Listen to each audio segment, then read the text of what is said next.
मीरपुर नाम के शहर में तेजस अपनी पत्नी नीरू के साथ रहता था। पति पत्नी दोनों ही नौकरी करते थे।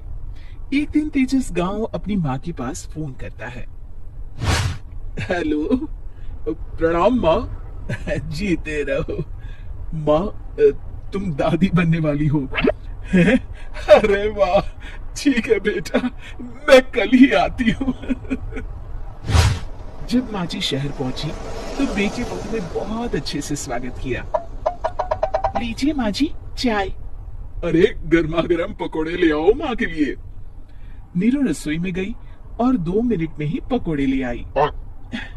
जी ये लीजिए। बहू, जादू से बनाए हैं क्या? अभी तो रसोई में गई थी। यम्मी। माँ जी, शीला रसोई में पकोड़े तल रही है, मैं बस लेकर आई।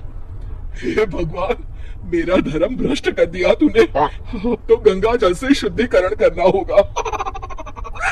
दूसरे दिन, माँ जी मैंने नाश्ता बना दिया है, ऑफिस जा रही हूँ। पर अभी तो घर का सारा काम पड़ा है। शीला आती ही होगी, झाड़ू पोछा बर्तन कपड़े वो सब कर लेगी।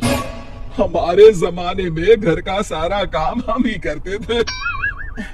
जी माँ जी, आप बहुत होशियार हैं, मैं घर ऑफिस दोनों नहीं संभाल पाती।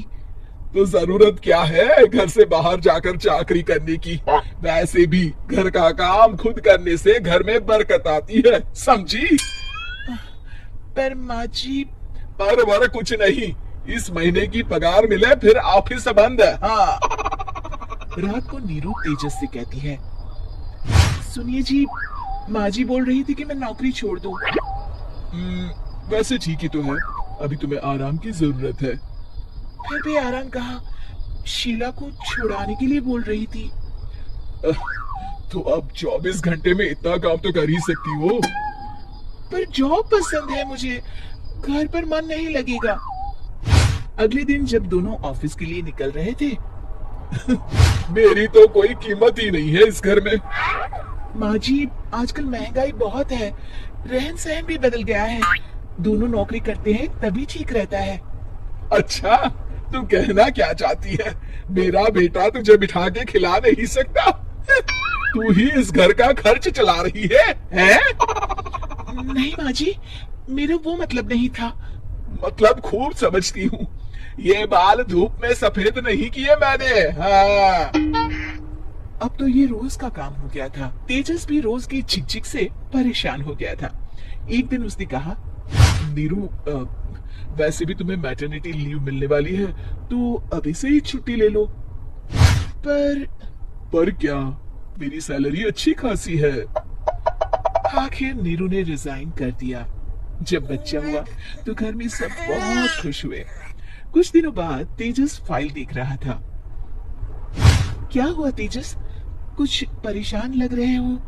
अब हाँ, वो हमारी जितनी सेविंग्स थी वो तो हॉस्पिटल में और छठी के फंक्शन में खत्म हो गई है नीरू। और अभी वैसे मंदी चल रही है तो मैं बोल रही थी कल मुन्ना को हेपेटाइटिस का टीका लगवाना है। नीरू, क्या पोस्टपोन नहीं कर सकते? नहीं जी, बिल्कुल नहीं। अब तेजस को समझ में आ रहा था कि उससे गलती हुई है। पैसों की कमी का असर घर के माहौल पर भी पड़ रहा था। अगले दिन, बेटा मेरा चश्मा और ये दवाइयाँ ले आना। पर्चा देते हुए माँ जी ने कहा। जी। तेजस, मुन्ना के लिए दूध का डिब्बा और डायपर भी ले आना, और ये किराने के सामान की लिस्ट है, इसे भी लाना है। तेजस गुस्से में लिस्ट मरोड़कर फेंकता है और चिल्लाता है, पैसे क्या पेड़ पर उगते हैं? ये ले आना, वो ले आना। अरे पर ये जरूरत का सामान ही है। वो गुस्से में बिना कुछ कहे ऑफिस चला गया। अरे अरे लंच तो ले जाइए। नीरू दौड़कर डिब्बा पकड़ाती है। एक दिन खाना खाने के बाद, नीरू, अब तो मुन्ना कुछ बड़ा हो गया, तो अब तुम वापस ज्वाइन कर लो ना जॉब। पर इस रिसेशन में जॉब मिलना बहुत मुश्किल है। ट्राई तो करो। फिर मुन्ना? माँ जी है ना, और एक फुल टाइम मेड भी लगा लेंगे। पर माँ जी, उन्हें तो पसंद नहीं। तभी माँ जी वहां आ जाती है और प्यार से नीरू के सर पर हाथ फेरते हुए बोलती है, अब मेरी समझ में आ गया बहू, पहले के और अब के समय में अंतर है।